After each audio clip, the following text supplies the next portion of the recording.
An armed bandit gang has attacked a joint military camp at Nahuta village in Bazari local government area of Katsina state.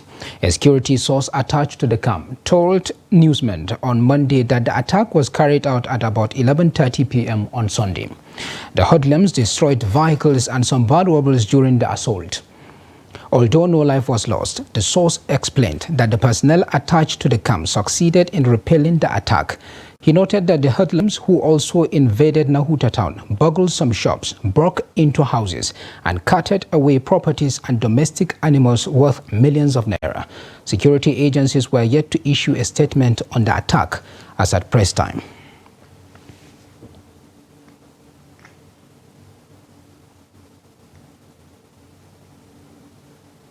Our reporter in Katsina is joining us via phone call to give an update. Hello, Mr. Amadi. Thanks for joining us.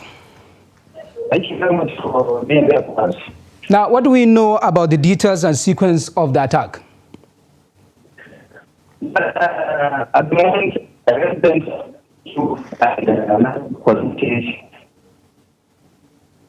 Now, what do we know about the details and sequence of the attack?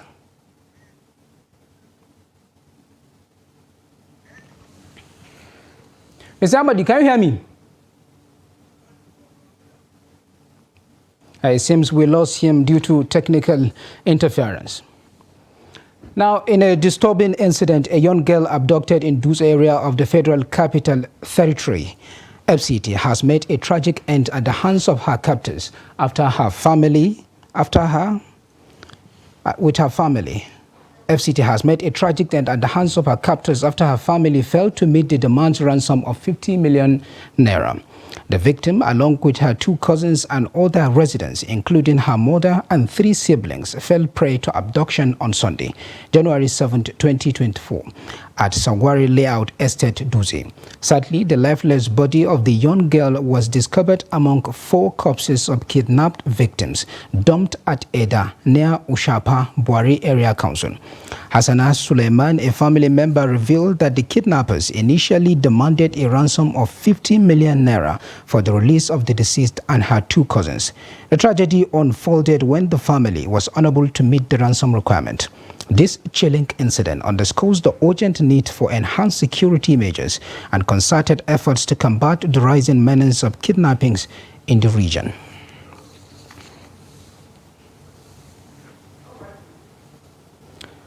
Now, an outrage on Sunday trailed the killing of one of the 6 siblings kidnapped on Tuesday night by bandits in Abuja. The siblings were kidnapped alongside their father, Mansour Al-Qadariya, from their home at Zuma 1 on the outskirts of Buari town in Abuja. The captors had released their father, asking him to go and get 60 million naira as ransom for the release of his daughters on or before last Friday. They later raised the ransom to 100 million naira, which they insisted must be paid by Wednesday. One of the victims, Nabiha Al-Qadariya, a 400-level student of biological science from Ahmadu Bello University, Abu Zaria, was killed by the bandits on Friday, while her 5 sisters, including Najiba, a 500-level quantity surveying student, and Nadhira, a 300-level zoology student, are still in captivity. An uncle of the victims, who simply identified himself as Sharif Din, called on the federal government to rescue the remaining 5 siblings and all other captives still in kidnappers' dens.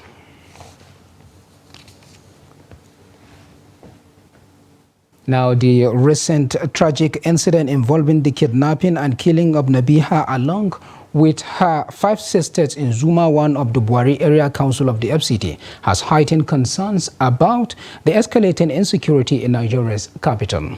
In this report, Noel Samson visits Zuma community in Buari to underscore the growing insecurity in the Federal Capital Territory. Noel Samson now reports.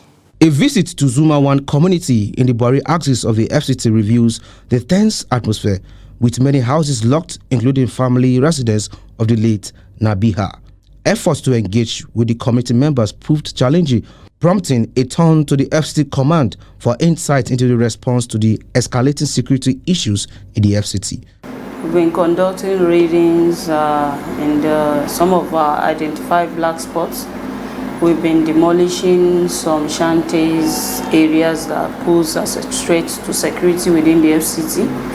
and we had deployment of our personnel for constant patrol, stop and search at night, and also the Commissioner of Police himself has been going out to the bordering communities that are porous. He is assessing the security situation within those borders, and he has been speaking also with commissioners of police in those states that are contagious to FCT. The FCT Police Command says it is taking actions to address the rising security challenges while emphasizing the importance of collaboration with the public and law enforcement for effective security measures. We've been using what is available for us to curb most of the menace within the FCT, and even during this visits within Buhari, we were able to deploy about 2 APC. Initially we deployed 1, now we added more, and also personnel were also added to Buhari to cover some areas that we feel need more personnel. Josephine Ade also shares valuable security tips for the public, urging citizens to actively contribute to the safeguarding efforts of the police in Abuja. Noel Samson, Trust TV News, Abuja. Now, following an armed bandit gang that attacked a joint military camp at Nahuta village in Bazari local government of Katsina, our reporter in Katsina, Abdullahi Hamadi, is joining us by upon call. He gives us an update. Hello, Hamadi, and thank you for taking the time to join us. Thank you very much. Now, what do we know about the details and sequence of this attack? Well, residents of Dansusu and Mahuto communities, Kasim Habibu and Abubakar Salihu, told Cross TV that the attackers, numbering about 500, invaded the community Sunday night and rustled over 300 cows. The rustled cows were brought to the joint security camp by villagers from the neighboring communities for safekeeping, with the intention of collecting them back the next morning. And they were all rustled mysteriously. Our source said that the villagers and the security personnel at the camp were overwhelmed and overpowered by the number of invading armed bandits who looted shops, houses, and burnt down all temporary structures housing the security operatives at the village. They also succeeded in burning 2 military vehicles after forcefully removing 1 machine gun from one of the vehicles. The bandits also went into house-to-house search, dispossessing residents of their monies and other valuables at gunpoint. At the moment, residents of Nahuta, Dansunsu, and neighboring communities, especially women and children, have been displaced. Even this evening, people were seen leaving their communities in thousands to other towns perceived safer. And earlier on Saturday, the bandits attacked a village near Nahuta and abducted 2 women, but one escaped unhurt, while the other one of the abductees is still with the bandits, where they are demanding the sum of 1 million naira to free her. The villagers overheard the bandits during the last Sunday's attack, saying, with this well-accomplished mission, when next they attack, they will only abduct young women from the community. And this has further put fear of the unknown among residents, hence their decision to flee the communities, leaving behind only the weak and the elderly. There is also a confirmed report that the bandits were seen regrouping around Tangeze village, not far from Nahuta village. And when asked whether they noticed any security enforcement to the camp, the villagers said they only noticed the arrival of 2 armored personnel carriers to the community. However, the spokesperson of the 17th Brigade in Katsina, when contacted, told Trust TV that the story of the attack is untrue. and they want to assure people that the communities are safe and they are not entertaining any fear. You may recall that this is the third time this community is coming under attack in a space of 2 months, even with the military and other security presence. So this is the situation at the moment. Now, does this attack signpost a bigger threat in Katsina, looking at the audacity of these armed bandits to attack a military camp? Well, when you see this attack, you will simply conclude that it is an organized attack because the bandits must have organized themselves fully. We were told that they came with about 200 children who will help them in wrestling the cows to their destination. And of course, they came with very sharp torchlights and with the intention of looting shops and other individuals in the community.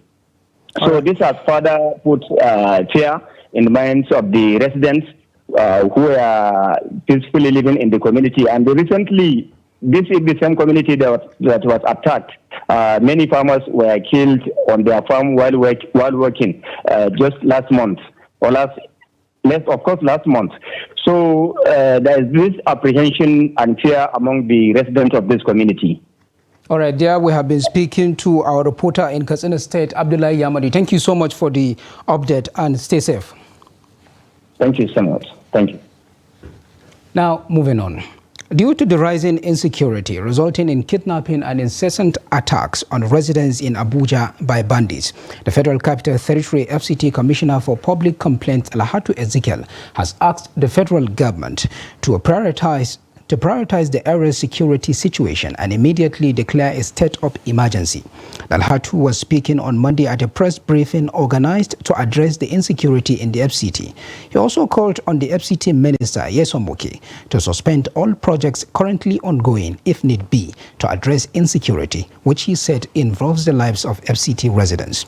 This is as he called for the setting up a civilian joint task force as an alternative means of combating insecurity in rural areas. Now, the Northern Consensus Movement of Nigeria has warned security agencies, particularly the military, against the unjust killings of Nigerians. Trust TV's recent report revealed the discovery of 11 Fulani bodies in Katsina local government area allegedly killed by soldiers. Despite military denial of involvement, concerns persist over the reported incident. The report. During a press briefing in Kaduna alongside victims of relatives and Fulani leaders from Ladwiga community, the NCM president stressed the need for the Nigerian military, known for professionalism, to prevent tarnishing its reputation by a few rough elements. Some people are doing some things in order to tarnish the image of the security agencies.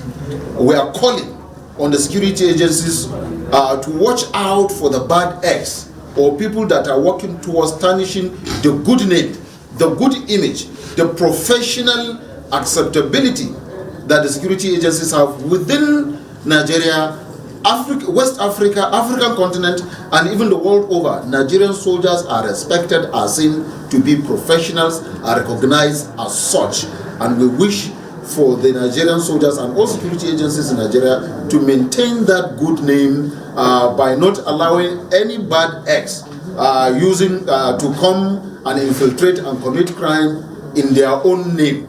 The movement called on President Bola Ahmed Tinubu to intervene by calling the military to order, while also imploring Fulani youth to remain calm and allow authorities to thoroughly investigate the incident. In alignment with these concerns, Dr. Ibrahim Abdullahi, the national president of Gan Allah Fulani Group, reveals that approximately 17 bodies have been recovered in Katsina forest. We have done our finding, and this is our finding. As to the number of people that have been killed, that also, those that we have already identified, their corpses are about 17 in total. There are those that are still at large. They are still presumably with the military, and we hope that they will be released very soon. Relatives of the victims and other Fulani groups expressed their grievances during the meeting. I'm borrowing a Chinese language that says, one of the principles of success is sincerity. And they call this meeting because of sincerity. So we have to speak our mind out of sincerity.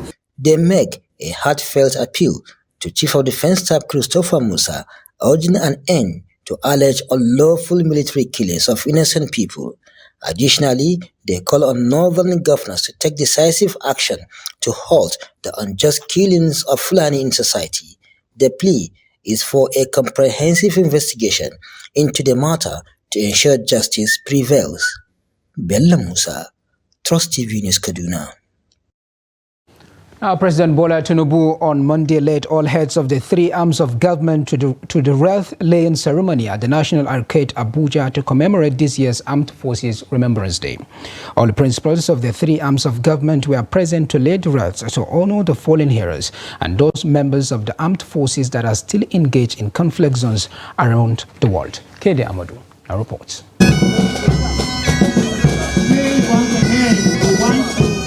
All traditions to mark this year's Armed Forces Remembrance Day are performed with military precision and solemnity, starting with the arrival of the President and the national salute. The laying of the wreaths.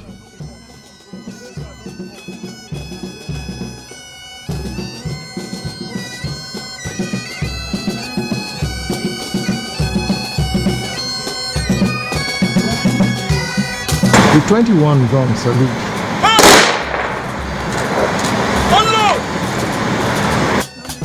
Beyond the ceremony, and as it is every year, attention will turn to widows and dependents left by fallen heroes. Is government really living up to its responsibilities? Remorse feeling, mourning. They refresh the mourning in us. But we don't remember today that these people really left us for real. And the spirit of today is remembering their sacrifice that is not in vain. That one gives us more strength. That since they are not forgotten, they didn't die in vain. So celebrating them today, it awakens that the job they did by laying their lives for the nation is remembered by them. One thing in life is to be remembered. Some have died and they are forgotten. But remembering they give us that the sacrifices, the sacrifice they paid is honored. Government should not get tired of looking at the welfare of veterans, especially when it relates to increase of salary of the serving members of the armed forces. There should be a corresponding increase also to the salaries or to the pension of the those who have served and left. The families of the fallen heroes, actually after the demise of their loved ones, they are left after giving them the entitlement of gratuity and death benefit. They are left in the hand of the Nigerian Legion. But Nigerian Legion is not well-footed, it's not grounded in terms of finances to be able to shoulder the enormous responsibilities of looking after all the members of the family of the fallen heroes. Nevertheless, government is pledging to do right by military pensioners and families of those left behind by the fallen heroes. And today's ceremony is just to signify to all of them that they are not alone, that we also mourn with them, and we continue to pray for God Almighty to console them and provide for the children and the siblings that they have left behind. And again, the presence of all of us is also a major significance that yes, indeed, the government of the day would never let them mourn alone. The celebrations of the military and sacrifices they keep on making to keep the nation safe should not be limited to just the 15th of January. It would be ideal if their sacrifices are remembered every day and their stories never forgotten. From the National Arcade, Abuja, Kehinde Amodu, Trust TV News.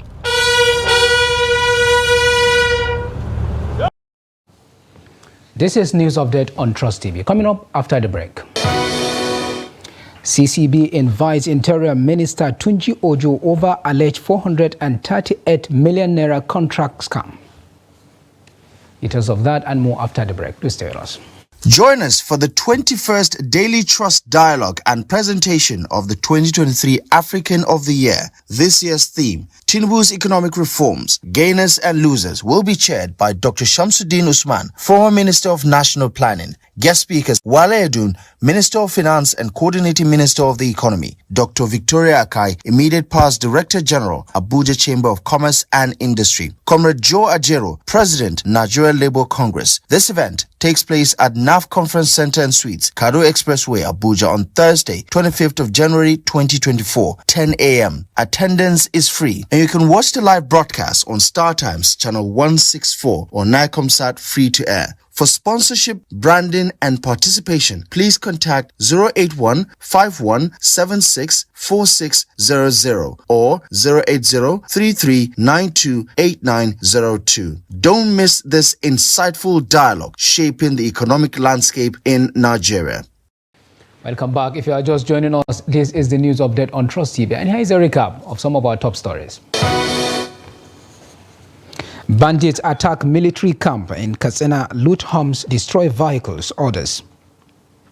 And kidnappers kill another young girl abducted in Abuja. Now on judicial matters. The Supreme Court has reserved judgment in the appeal filed by the governorship candidate of the All Progressives Congress APC, Patrick Tonyekol, against the victory of the Rivers State Governor Similai Fubara in the March 18, 2023 governorship election. Tonyekol's case is a fallout of the appeal court decision of 28 November, which dismissed his appeal for lacking sufficient and convincing evidence. The APC governorship candidate is alleging irregularities, non-compliance with the Electoral Act, and Fubara's continued signing of documents as the Rivers State's Accountant General after his nomination as the governorship candidate of the People's Democratic Party, PDP. Patrick Tonyekol's appeal is against the electoral body, the Independent National Electoral Commission, INEC, the PDP, and Governor Fubara. A 5-member panel headed by Justice Kudrat Kekere Ekun reserved judgment on the appeal after all parties in the suit adopted their briefs of arguments. The Apex Court also dismissed the appeal of Innocent Kere of the Allied People's Movement, APM, after it was withdrawn by his counsel. Meanwhile, the Rivers State House of Assembly, led by Martin Amahule, has invited for screening the 9 commissioners who had resigned their positions. This was contained in a Monday statement by the clerk of the Assembly, Emeka Amadi. Recalled that part of the 8-point peace agenda signed by Governor Sim Fubara of Rivers State and FCT Minister Yesomoke included reappointment of the commissioners who resigned. The move came months after the nominees resigned their positions as commissioners in the Fubara cabinet owing to the political impasse between Wike, the immediate past governor of the state, and Fubara. President Bola Tinubu had waded into the crisis and brokered peace between the two, leading to the signing of an 8-point resolution. Their renomination is part of the peace deal. Now, the Court of Conduct Bureau will on Tuesday question the Minister of Interior Olubunmi Tunji Ojo over the alleged connection of his company in a 438 million naira contract fraud at the Ministry of Humanitarian Affairs and Poverty Alleviation.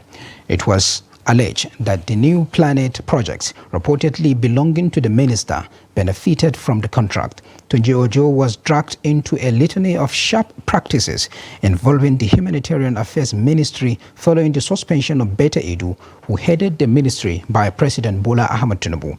He was at the Aso Villa in Abuja last week alongside his colleagues to meet with the president shortly after the allegation went viral. He, however, said the meeting had no connection with the allegation, which he had also denied. Meanwhile, a letter addressed to Tunji Ojo revealed that the CCB has invited the minister for an investigation, asking him to appear before it on Tuesday, January 16, 2024, at the CCB Headquarters Federal Secretariat Complex, Abuja. The letter was signed by the CCB Director, Investigation and Monitoring, Gwemi SP, on behalf of the CCB Chairman, Murtala Aliyu. And now in business news, Nigeria's inflation figure has continued its increasing pace, posting a 28.92% rise in December 2023. The new record is the highest in 24 years. In a report released by the National Bureau of Statistics, NBS, early on Monday, December 2023, inflation rate of 28.92% represent an increase of 0.72% from the 28.20% recorded in November 2023. On a year-on-year basis, the headline inflation rate was 7.58% points higher compared to the rate recorded in December 2022, which was 21.34%. It shows that the headline inflation rate year-on-year basis increased in December 2023 when compared to the same month in the preceding year. According to NBS, the rise in food inflation on a year-on-year basis was caused by increases in prices of bread and cereals, oil and fat, potatoes, yam and other tubers, fish, meat, fruit, milk, cheese, and egg, respectively. Now, away from Nigeria, health officials in the Hamas-run Gaza on Monday reported more than 24,000 deaths in the war with Israel as the fighting passed the 100-day milestone. Deadly violence in the Israeli-occupied West Bank and along Israel's border with Lebanon, as well as fighting between U.S. forces and Iran-backed Yemeni rebels in the Red Sea have raised fears of an escalation beyond the Gaza Strip. The war sparked by Palestinian attacks on Israel has created a humanitarian catastrophe for the 2.4 million people in the besieged strip and reduced much of the territory to rubble. The health ministry in Gaza, ruled by Hamas since 2007, reported more than 60 martyrs and dozens more wounded overnight in what the group's media office described as intense Israeli bombardment across Gaza. And with that, we have come to the end of Trust News Update. Do not forget to follow us across all our media platforms and our YouTube live stream for more news, programs, and documentary. I am Abdurrahman Omar. Thanks for watching. Bye for now.